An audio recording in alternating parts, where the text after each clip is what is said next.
Friends, welcome to the new video of market investors. दोस्तों, आज की वीडियो में बात करने वाले एक छोटा सा पोर्टफोलियो है, ओनली 35,000 रुपीज़ का। और अगर आप इसमें देख रहे होंगे गेन अराउंड 51% का गेन आपको इसमें देखने को मिल रहा हो, जो कि करंटली अभी बैठे हुए हैं एटलीस्ट 18,000 के प्रॉफिट में। ऐसा तो आपको बड़े बड़े पोर्टफोलियो में भी देखने को नहीं मिलता है। इतना छोटा सा पोर्टफोलियो और इतना बड़ा गेन कैसे और क्या ये स्टॉक होल्ड कर रहे हैं, अगर आपको जानना है तो वीडियो को कंप्लीट देखना। और हाँ, अगर आपको भी अपना पोर्टफोलियो रिव्यू करवाना है तो वीडियो के नीचे मैंने व्हाट्सएप नंबर और मेल आईडी दी हुई है।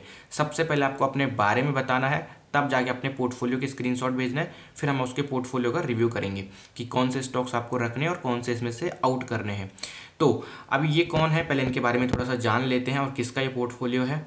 तो जैसा कि आप सब देख सकते हो, इनका नाम निशांत है और ये है, ये इन्होंने लिखा है सर ये पोर्टफोलियो मेरे फादर का है और ये स्टॉक हाईली रिस्की स्टॉक्स हैं, इसलिए इनमें लो अमाउंट इन्वेस्टेड है। तो आप इनका पोर्टफोलियो का जो मेरे फादर का पोर्टफोलियो, इसका रिव्यू करिएगा।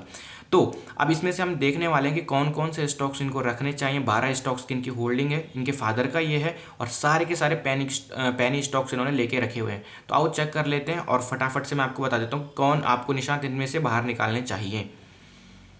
तो जैसा कि मालूम पड़ रहा होगा आपको कि इनका जो फर्स्ट स्टॉक है वो है अदानी एंटरप्राइजेज। और सबसे इंटरेस्टिंग बात पता क्या है दोस्तों, सबसे इंटरेस्टिंग बात है ये अगर आप देखोगे यहाँ पर, सॉरी, सबसे इंटरेस्टिंग बात यहाँ पर अगर आपको नोटिस करोगे तो वो देखने को मिलेगी आपको, ये ओनली 3 क्वांटिटी और 137% के प्रॉफिट में बैठे हुए हैं। 1400 के भाव पे खरीदा था, 3300 का भाव चल रहा है। तो सर यहाँ पर स्टॉक तो आपने बहुत सही पिक किया है, फंडामेंटल में ठीक है, टेक्निकल्स भी ठीक है। बस प्रॉब्लम ये हुई यहाँ पर आपसे, ये प्रॉब्लम अगर मैं बताऊँ तो ये क्वांटिटी की प्रॉब्लम हुई है। अगर आप यहाँ पर उस टाइम पे 1500-1600 पे भी अगर थोड़ा और बाय कर लेते तो आई थिंक आपका बहुत अच्छा प्रॉफिट अभी चल रहा होता। तो अब तो एवरेज करने का मतलब ही नहीं बनता, एवरेज करोगे तो और ख़राब हो जाएगा और प्रॉफिट बुक करने से भी आपका कोई मतलब नहीं बनता। तो होल्ड करिए, ये आपको और अच्छा रिटर्न यहाँ से दे सकता है। और अगर गलती से ये नीचे आ जाता है, मान लो आपको 2000 या 2500 के लेवल पे मिल जाता है, तो यहाँ पर आप डेफिनेटली इसको और एवरेज कर सकते हैं। इनका जो नेक्स्ट स्टॉक है अदानी पावर। अब अदानी पावर में देख लेते हैं इन्होंने क्या कर रखा है। इनका पूरा पहले पोर्टफोलियो का स्क्रीनशॉट देख लेते हैं। अब इनका अदानी पावर में देखते हैं क्या कर रखा है सर ने 23 क्वांटिटी, यहाँ पर अगर आप देखोगे 23 क्वांटिटी करीबन इन्होंने होल्ड कर रखी है। और अगर आप देखोगे तो इनका कितना परसेंट का प्रॉफिट चल रहा है, 281 यानी 281% का प्रॉफिट है, ओनली 23 क्वांटिटी। अब कैसे हो रखा है ये, इन्होंने 102 के भाव पे खरीदा था और अभी अगर भाव देखोगे तो करीब करीब 400 टच कर चुका है अदानी पावर का। अब अगर मैं फिर यहाँ पे कहूँ एवरेज तो मत करिए, बट हाँ, और नीचे भी कितना ही गिरेगा ये, है ना। तो अब आप इसको होल्ड ही करिए, आपके पास कोई और ऑप्शन तो है नहीं। एवरेज भी ना ही करिए इसमें, क्योंकि फिर आपका पूरा का पूरा एवरेज खराब हो जाएगा और गलती से अगर ये सर्किट टू सर्किट वैसे ही चलता है। तो इस स्टॉक को आप होल्ड कर सकते हैं, कोई घबराने की बात नहीं है। जो नेक्स्ट पिक है बिग ब्लॉक मैंने देखा है, बिग ब्लॉक कंस्ट्रक्शन कंपनी है ये। अगर इसमें देखते हैं क्या इन्होंने कर रखा है। वैसे एक बात बताऊँ, इन कंपनी जो ले रखी है सारी बहुत ही उम्दा कंपनियां ले रखी हैं, चाहे वो पैनी स्टॉक्स ही क्यों ना हो। मैं आपको बता देता हूँ 45 क्वांटिटी है बिग ब्लॉक कंस्ट्रक्शन में। भाव है 60 रुपये का, लिया था, अभी चल रहा है 120 के ऊपर का भाव चल रहा है। मैंने चार्ट चेक किया, चार्ट भी काफ़ी अच्छा लग रहा है मुझे, ब्रेकआउट इसमें देखने को मिला है। अगर मैं बिग ब्लॉक कंस्ट्रक्शन की बात करूँ तो 2020 में कंपनी रेवेन्यू जनरेट कर रही थी 119 करोड़ का, 2022 में कर रही है 175 करोड़ का। तो इसमें रेवेन्यू में भी ग्रोथ है। अगर बात करूं प्रॉफिट कितना कर रही है तो आप शॉक हो जाओगे।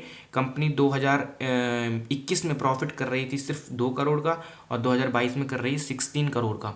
तो आप इसको भी होल्ड करो, कोई घबराने वाली बात नहीं। चार्ट भी अच्छा है, फंडामेंटल भी मुझे ठीक दिखाई पड़ रहे हैं इसके। ओनली 2700 इन्वेस्टेड अमाउंट है इनका। जो नेक्स्ट पिक है वो है ग्रेविटा। अब ग्रेविटा ये कौन सा स्टॉक और क्या कंपनी करती है, मैं ज़रा देख लेता हूँ इसको। तो इनका जो क्वांटिटी है इसमें, मैं पहले इसकी वो चेक कर लेता हूँ फंडामेंटल्स। तो 10 क्वांटिटी इनकी होल्ड है, 61% का इनका अभी परसेंटेज प्रॉफिट चल रहा है। 202 के भाव पे लिया था, 327 इनका भाव चल रहा है। अभी इनकी जो कंपनियां इन्होंने ले रखी हैं आपको इसलिए भी प्रॉफिट में दिख रही होंगी क्योंकि अभी मार्केट रनिंग है ऊपर की तरफ, एक रीज़न ये भी है। लेकिन क्वांटिटी कहीं ना कहीं सारे के सारे स्टॉक्स में इन्होंने, जो अच्छे स्टॉक हैं उसमें कम है और जो कंपनियां थोड़ा बेकार टाइप की हैं उसमें क्वांटिटी इनकी ज़्यादा है। ऐसा क्यों किया सर आपने, मुझे नहीं मालूम, बट हाँ ठीक है। तो ग्रेविटा को भी आप होल्ड करो। मैं इसके फंडामेंटल की बात करूँ तो 2020 की अगर मैं बात करूँ यहाँ पर 2020 में 2020 में कंपनी कर रही थी प्रॉफिट की मैं बात करूं, रेवेन्यू की नहीं कर रहा हूं, प्रॉफिट कर रही थी 52 करोड़ का, जो कि 2022 में कर रही है 140 करोड़ का। तो डेफिनेटली फंडामेंटल तो अच्छे लग रहे हैं। अगर मैं इसकी बात करूं एवरेजिंग की, तो इसमें एवरेजिंग ना करिए, बस आप इसको होल्ड ही करिए, क्योंकि 10 क्वांटिटी है, अब एवरेज करोगे तो और ख़राब हो जाएगा। अगर नीचे के भाव दिखते हैं और नीचे के, तब आप एवरेज करने की सोचना। जो नेक्स्ट पिक है इनकी IOB, इंडियन ओवरसीज़ बैंक। इसमें अगर आप देखते हो तो इनकी ऑलमोस्ट यहाँ पर होल्ड है 200 क्वांटिटी इंडियन ओवरसीज़ बैंक में। 10% माइनस में है, 19 का भाव पे लिया था, अभी 17 का भाव चल रहा है। चार्ट मुझे इसका अच्छा लग रहा है। अगर मैं इसकी फंडामेंटल्स की बात करूं तो कंपनी 21 में कर रही थी 758 करोड़ का प्रॉफिट, 2022 में कर रही 1709 करोड़ का। तो डेफिनेटली फंडामेंटल तो अच्छे लग रहे हैं। थोड़ा सा नीचे आया है, 15 रुपये का स्टॉप लॉस लगा के छोड़ दो, 15 के नीचे निकलता है तो फिर इससे एग्जिट कर देना।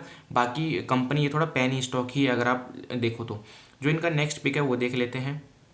तो इसका जो नेक्स्ट पिक है वो है माइंडटेक। माइंडटेक में इनकी अगर आप देखोगे ओनली 6 क्वांटिटी होल्ड हैं, और अगर देखोगे तो भाव है इनका करीबन 165 का, और 14% पोर्टफोलियो डाउन है। 6 क्वांटिटी हैं तो ज़्यादा कोई घबराने वाली बात नहीं है। भाव 165 में लिया था, 141 चल रहा है अभी। मैं अगर इसके फंडामेंटल की बात करूँ तो फंडामेंटल की अगर मैं बात करूँ तो चार्ट कंपनी का अच्छा लग रहा है। और फंडामेंटल में अगर 2021 की बात करूँ तो प्रॉफिट कर रही थी 10 करोड़ का, 2022 में कंपनी प्रॉफिट कर रही 33 करोड़ का। तो फंडामेंटल तो अच्छे हैं, चार्ट भी अच्छे हैं, होल्ड कर सकते हो आप इसको। चाहो तो 140 के भाव पे एवरेज कर दो, 130 के नीचे निकले तो फिर आप इससे एग्जिट कर जाना। नेक्स्ट पिक है NHPC का मैंने चार्ट देखा है, चार्ट मुझे अच्छा लग रहा है। अगर मैं उसकी बात करूँ फंडामेंटल की, तो कंपनी जो है 2021 में प्रॉफिट कर रही थी 3200 करोड़ का, 2016 में कर रही है 3500 करोड़ का। फंडामेंटल भी अच्छे हैं, NHPC को आप होल्ड कर सकते हो।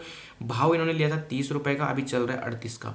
अगर आपको दोबारा 35, 34, 33 रुपये के भाव दिखते हैं तो आप इसको एवरेज कर सकते हैं, पर बहुत बल्क बाइंग की बात मैं नहीं कर रहा हूँ। जो नेक्स्ट पिक है वो श्रील कौन सी कंपनी, जरा मैं देख लेता हूँ। तो ये जो है श्रील लेदर की कोई कंपनी है ये। अब उटपटांग कंपनी है, नाम उनके समझ में नहीं आ रहे, मैंने पहली बार ही सुने हैं तो मुझे थोड़ा सा अटपटे नाम लग रहे हैं, बट ठीक है। 25 क्वांटिटी होल्ड है, 9% का गेन देखने को मिल रहा है। 100 का भाव पे लिया था, 207 का भाव चल रहा है, इवन 218 का भाव आज हो चुका है। मैंने भी चार्ट चेक किया था, चार्ट में एक बहुत क्लासिकल ब्रेकआउट मुझे देखने को मिल रहा है। क्वांटिटी फिर से आपने इसमें कम ले ली है, बट ठीक है। अगर 190 के भाव या 195 के भाव पे आएगा तब इसको एवरेज करना, अभी एवरेज करने की जरूरत नहीं है। फंडामेंटल की बात करें तो कंपनी के फंडामेंटल अच्छे दिखाई पड़ रहे हैं। 21 में कंपनी प्रॉफिट कर रही थी 11 करोड़ का, और अभी कर रही है 16 करोड़ का। तो डेफिनेटली कंपनी के फंडामेंटल ठीक ठाक लग रहे हैं, बहुत कुछ अच्छे नहीं है बट ठीक है, नॉर्मल। जो नेक्स्ट पिक है इनकी सुजुलोन। अब सुजुलोन तो सभी को पता है एक पैनी स्टॉक है, 200 क्वांटिटी ले रखी हैं, 8 रुपये के भाव पे लेता है, 10 रुपीज़ का भाव चल रहा है। सर मुझे इस कंपनी को कुछ ज़्यादा इसके बारे में कहना नहीं है, पैनी स्टॉक है, और अगर आप इसमें चाहते हो तो अपना प्रॉफिट बुक भी कर सकते हो, या फिर अगर आपको थोड़ा रिस्क लेना अच्छा लगता है तो फिर आप होल्ड करिए। ज़्यादा क्वांटिटी आपकी वैसे भी नहीं है, ओनली 1700 ही इन्वेस्टेड है, तो होल्ड कर सकते हो, कोई दिक्कत नहीं है। नेक्स्ट पिक है इनकी टाटा स्टील। अब टाटा स्टील में क्या है, अगर इन्होंने देखो 50 क्वांटिटी होल्ड है, 112 के भाव पे लिए, क्वांटिटी कम है, बाइंग प्राइस थोड़ा अपने ऊपर ले लिया है, अभी सही प्राइस पे यहाँ पर एवरेज आप थोड़ा कर सकते हो। अगर 100 रुपये के भाव पे आता है तो वहाँ पर भी एवरेज कर सकते हो। बाकी स्टॉक अच्छा है, फंडामेंटली बहुत स्ट्रॉन्ग कंपनी है। दूसरा है इनका उजास में अगर देख लेते हैं क्या इसमें चल रहा है, तो कंपनी क्या करती है पहले मैं वो चेक कर लेता हूँ। ओके, तो उजास जो है एक एनर्जी स्टॉक है, 100 क्वांटिटी है, 3 रुपये के भाव पे। चार्ट इसके बिल्कुल भी अच्छे नहीं लग रहे, और अगर मैं बात करूँ आपका करंटली -13 है, 13% का नेगेटिव चल रहा है। फंडामेंटल की बात करूँ बिल्कुल ख़राब है, चार्ट देखूँ तो चार्ट भी मुझे इसके कुछ अच्छे नहीं लग रहे। तो 360 रुपये का अमाउंट इन्वेस्टेड है, अगर आप इसमें थोड़ा रिस्क लेना चाहते हो तो होल्ड करो, कोई बात नहीं, 360 रुपये तो कुछ भी नहीं होता। ओके, जो नेक्स्ट पिक है इनकी वो है ऊर्जा ग्लोबल में अगर देखें तो ये भी वही है, एक हीरो जीरो टाइप का है, 100 क्वांटिटी लेके रखी हुई है इन्होंने। मैं देख लेता हूँ यहाँ पर 100 क्वांटिटी है, इन्वेस्टेड अमाउंट 800 रुपीज़ है। 8 के भाव पे लिया था इन्होंने यहाँ पे, अगर आप देखोगे 8 के भाव पे लिया था, 12 रुपये का भाव चल रहा है, 61% का ये भी प्रॉफिट यहाँ पर देख रहे हैं। अगर आपको इसको होल्ड करना, देखो ऊर्जा ग्लोबल जो है यहाँ पर अगर मैं देखूँ तो चार्ट इसके ठीक ठाक है, फंडामेंटल भी कुछ ज़्यादा खास है नहीं, बट इसमें आप रिस्क ले सकते हो, अमाउंट आपका बहुत कम इन्वेस्टमेंट है, तो होल्ड करिए इसको भी, मैं यही कहूँगा, क्योंकि अगर ये निकला तो बहुत बड़ा एक ब्रेकआउट भी दे सकता है आने वाले समय में। तो स्टॉक्स देखें आपके काफ़ी पैनी हैं, बट आपका अमाउंट काफ़ी कम इन्वेस्टेड है, तो आप इसमें इन सारे स्टॉक्स को होल्ड कर सकते हैं। बट यही है कि इनमें ज़्यादा इन्वेस्टमेंट ना करें, जो अच्छी कंपनियां उनको एवरेज करें।